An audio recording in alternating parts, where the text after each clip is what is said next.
நிறைய பேருக்கு இன்னைக்கு இருக்கக்கூடிய ஒரு முக்கியமான ஒரு பிரச்சனை தான் ஹேர் ஃபால். பெண்களாக இருக்கும் பட்சத்தில் இர்ரெகுலர் பீரியட்ஸ், கொஞ்சம் தூரம் நடந்தாலே ரொம்ப மூச்சு வாங்குது. இந்த மாதிரியான சிம்டம்ஸ் உங்களுக்கு இருந்ததுன்னா கண்டிப்பாக ஹீமோகுளோபின் லெவல் குறைவாக இருக்கும். நம்ம டேண்ட்ரஃப்காக ஒரு ஷாம்பு போடுறேன், ஹேர் க்ரோத்துக்கு ஒரு ஷாம்பு போடுறேன், ஹேர் கண்டிஷனர் ஒன்று யூஸ் பண்ணுறேன், இந்த மாதிரி நீங்கள் மாற்றி மாற்றி யூஸ் பண்ணிக்கிட்டே இருந்தீங்கன்னா கண்டிப்பாக ஹேர் ஃபால் ஆக ஆரம்பிச்சிடும். ஸோ சைடு எஃபெக்ட்ஸ் இல்லாமல், ஹேர் ஃபால் இல்லாமல் நமக்கு பொடுகு பிரச்சனை தீரணும்னா இந்த பொடுதலை தைலம் நம்ம பயன்படுத்தலாம். ஹெல்த் கஃபே தமிழ் வியூவர்ஸ் அனைவருக்கும் வணக்கம். நான் டாக்டர் நித்யா, சித்தா ஃபிசிஷியன். நிறைய பேருக்கு இன்னைக்கு இருக்கக்கூடிய ஒரு முக்கியமான ஒரு பிரச்சனை தான் ஹேர் ஃபால். தலைமுடி உதிர்தல் பிரச்சனை இருக்கும். இதனுடைய என்ன ஆகுதுன்னா அடிஷ்னலாக நிறைய பேருக்கு இருக்கிற ஒரு ப்ராப்ளம் கிரே ஹேர் அப்படின்னு சொல்லுவோம். ஒரு குறிப்பிட்ட வயதிற்கு மேலே நிறைய முடி வந்துச்சுன்னா ஓகேங்க அப்படின்னு இருந்த காலம் போயிட்டு இப்போது என்ன ஆகுதுன்னா யங் அடல்ட்ஸ் நிறைய பேருக்கு, இளம் வயதில் இருக்கக்கூடிய குழந்தைகளுக்குமே இப்போ நம்ம பார்க்கணும் கிரே ஹேர் வர ஆரம்பிச்சிருச்சு. என்ன ரீசன் அப்படின்றத பார்க்கலாம். ரீசன் அப்படின்னு சொல்லிட்டு பார்க்கும்போது நமக்கு உடலில் அந்த நியூட்ரிஷன் டிஃபிஷியன்சின்னு சொல்கிறோம் இல்லைங்களா, சத்து குறைபாடு, இதுதான் ஒரு முக்கியமான ஒரு ரீசனாக இருக்கும். ஸோ முன்னாடி போன ஜென்ரேஷனில் இருந்தவங்க சாப்பிட்ட உணவும் சரி, இப்போ நம்ம சாப்பிட்ற உணவும் சரி, நீங்கள் கம்பேரிசன் பண்ணி பார்த்தீங்கன்னா அதில் நியூட்ரிஷன் வேல்யூ ரொம்ப ரொம்ப குறைவாக இருக்கும். அதுவும் ஜங்க் ஃபுட்ஸ் யாரெல்லாம் நீங்கள் விரும்பி சாப்பிட்றீங்களோ கண்டிப்பாக தலைமுடி பிரச்சனை வரதான் செய்யும். ஸோ அந்த ஜங்க் ஃபுட்ஸ் அப்படின்னு சொல்லிட்டு எடுத்துக்கும் போது நிறைய சால்ட் அண்ட் ப்ரிசர்வேட்டிவ்ஸ் இருக்குது. அது எல்லாமே எடுக்கும்போது அதிகமான சால்ட் கண்டென்ட் நம்ம சாப்பிட சாப்பிட உடலில் நிறைய பிரச்சனைகள், அதில் ஒன்று தான் இந்த தலைமுடி உதிர்தல் அப்படின்ற பிரச்சனை வருது. அதே மாதிரி கிரே ஹேர் வர்றதுக்கும் இதுதான் ஒரு ரீசன்.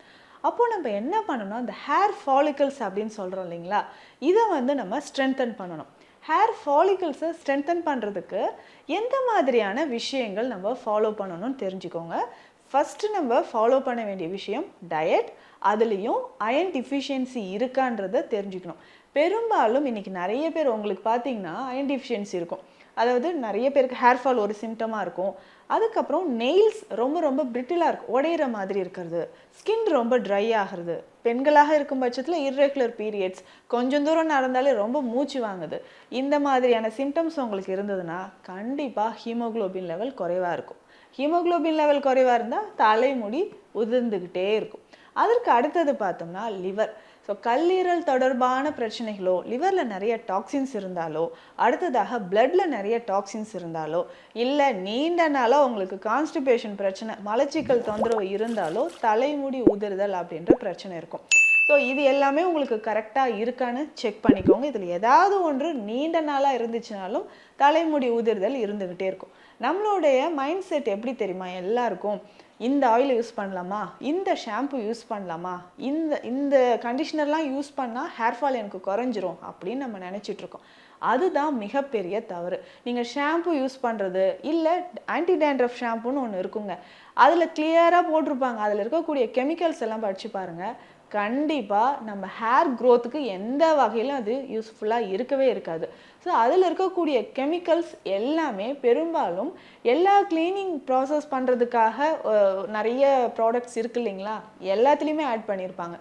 ஸோ அதையும் நம்ம கொண்டு வந்து தலையில் ஆட் பண்ணிக்கிட்டே இருக்கிறோம், தலையில் போட்டுக்கிட்டே இருக்கிறோன்னா ஹேர் ஃபாலிக்கல்ஸில் அந்த கெமிக்கல்ஸ் எல்லாமே சேர ஆரம்பித்து கண்டிப்பாக நரைமுடி வரதான் செய்யும். டேண்ட்ரஃப் அப்படின்றது சாதாரணமாக வரக்கூடிய ஒரு விஷயந்தான். அதை சிம்பிளாக ஹோம் ரெமடி மூலயமாகவோ இல்லை நம்ம சித்த மருத்துவத்தில் இருக்கக்கூடிய தைல வகைகள் மூலயமாகவோ நம்ம இயற்கையான முறையில் அதை சரி செஞ்சுக்கலாம். நம்ம டேண்ட்ரஃப்காக ஒரு ஷாம்பு போடுறேன், ஹேர் க்ரோத்துக்கு ஒரு ஷாம்பு போடுறேன், ஹேர் கண்டிஷ்னர் ஒன்று யூஸ் பண்ணுறேன், இந்த மாதிரி நீங்கள் மாற்றி மாற்றி யூஸ் பண்ணிக்கிட்டே இருந்தீங்கன்னா கண்டிப்பாக ஹேர் ஃபால் ஆக ஆரம்பிச்சிடும். இன்னும் ஒரு சிலருக்கு என்னென்னா உடலில் அதிகமான உஷ்ணம் இருக்கும்.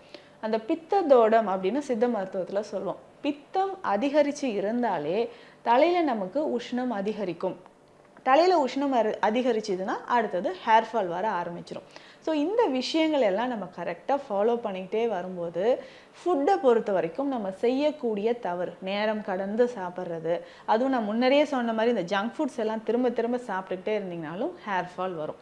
டெய்லி காலையில் நம்ம என்ன பண்ணலான்னா நெல்லிக்காய் சாறு ரொம்ப சிறந்தது. ஹேர் ஃபால் இருக்கிறவங்க கட்டாயம் நெல்லிக்காய் சாறு குடிக்கலாம். ஸோ அது எந்த வயதில் இருக்கிறவங்களா இருந்தாலும் சரி, நெல்லிக்காய் சாறு குடிக்கும்போது ஹேர் ஃபால் நமக்கு கொஞ்சம் கொஞ்சமாக குறையும். அதுலேயும் முக்கியமாக பார்த்தோம்னா இந்த கரிசலாங்கண்ணின்னு ஒரு கீரை இருக்குங்க. அந்த கீரை நம்மளுடைய ஹேருக்கு ரொம்ப ரொம்ப நல்லது. அதே மாதிரி பெஸ்ட் லிவர் டானிக் அப்படின்னு சொல்லலாம். இந்த கிராமப்புறங்கள்லாம் பார்த்தீங்கன்னா இந்த கலவை கீரைன்னு கொண்டு வருவாங்க.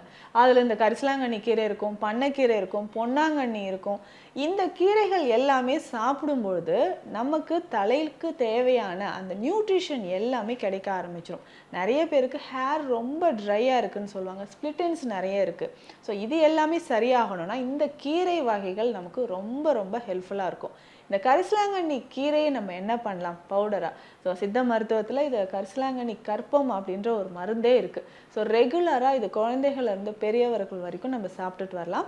இது பவுடர் ஃபார்மில் தான் இருக்கும். டெய்லி காலையில் ஒரு 1/2 ஸ்பூன் எடுத்து ஹனியில் மிக்ஸ் பண்ணி பிரேக்ஃபாஸ்ட் எடுக்கிறதுக்கு ஒரு 10 மினிட்ஸ்க்கு முன்னாடி 10 நிமிடத்திற்கு முன்னாடி இதை நல்லா ஹனியில் மிக்ஸ் பண்ணி சாப்பிட்டுக்கிட்டே வரணும். எதற்காக ஹனின்னு சொல்கிறேன்னா, தேன்லேயுமே வந்து பார்த்தோம்னா அதிகமான இரும்பு சத்து நமக்கு இருக்குது. ஸோ நம்ம உடலில் இருக்கக்கூடிய டாக்ஸின்ஸ் ரிமூவ் ஆகிறதுக்கும் ஹனி ரொம்ப ரொம்ப முக்கியம். ஸோ தேனில் கலந்து சாப்பிடணும். இல்லைங்க எனக்கு இந்த கரிசலாங்கண்ணி கற்பம் தேனில் கலந்து சாப்பிடலாம் டைம் இல்லைன்னு சொன்னீங்கன்னா, ரொம்ப சிம்பிளாக கரிசலாங்கண்ணி கற்பம் அப்படின்னு சொல்கிறது டேப்லெட்ஸாகவே உங்களுக்கு கிடைக்குது. ஸோ சித்தா மெடிக்கல் ஷாப்பில் போயிட்டு நீங்கள் கரிசலாங்கண்ணி கற்பம் மாத்திரை அப்படின்னு கேட்டிங்கனாவே உங்களுக்கு கொடுத்துருவாங்க. ஸோ டெய்லி காலையில் 2 மாத்திரை. ஸோ குழந்தைகளாக இருக்காங்க பிலோ 10 இயர்ஸ் அப்படின்னா டெய்லி காலையில் ஒரு டேப்லெட். ஸோ அடல்ட்ஸ் வந்து டெய்லி காலையில் 2 டேப்லெட்ஸ் நம்ம சாப்பிட்டுக்கிட்டே வரும்பொழுது நம்ம உடலில் அவ்வளவு சத்துக்கள் கிடைக்க ஆரம்பிக்கும். முக்கியமாக அயன் டிஃபிஷியன்சி இருக்கவங்க இதை தாராளமாக சாப்பிட்லாம். ஹேர் ஃபால் இருக்கிறவங்களும் இதை யூஸ் பண்ணிக்கிட்டே வரலாம். ஸோ இதை தாண்டி உங்களுக்கு கான்ஸ்டிபேஷன் அப்படின்ற ஒரு பிரச்சனை சொன்னேன் இல்லைங்களா? கான்ஸ்டிபேஷன் இருக்கிறவங்களுக்கு கட்டாயமாக ஹேர் ஃபால் இருந்துக்கிட்டே இருக்கும்.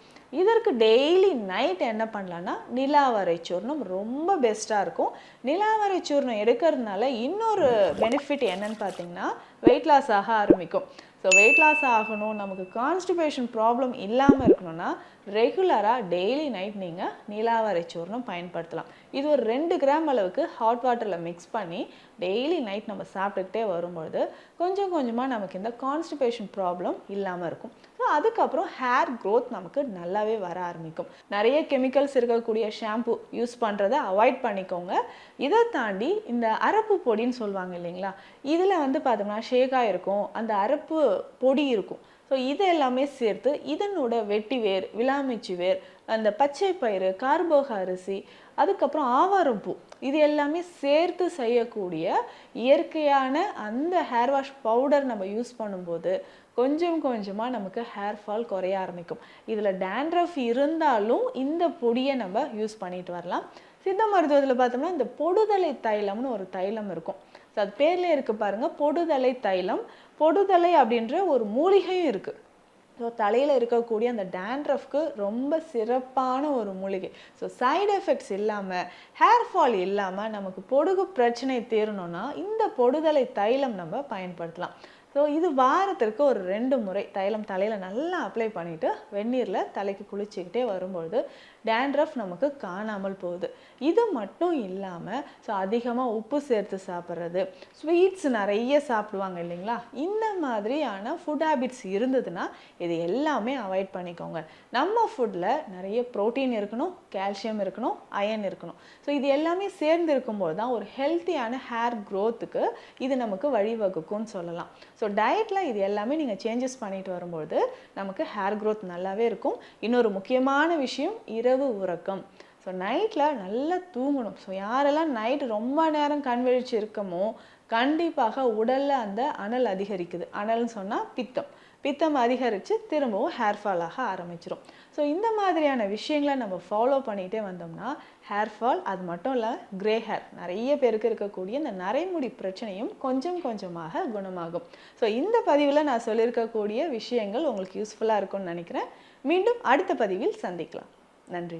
இந்த வீடியோ உங்களுக்கு பிடிச்சிருந்தா லைக் பண்ணுங்க, ஷேர் பண்ணுங்க, கமெண்ட் பண்ணுங்க. மறக்காம ஹெல்த் கஃபே தமிழ் சேனலை சப்ஸ்கிரைப் பண்ணிட்டு பெல் பட்டனை கிளிக் பண்ணிடுங்க.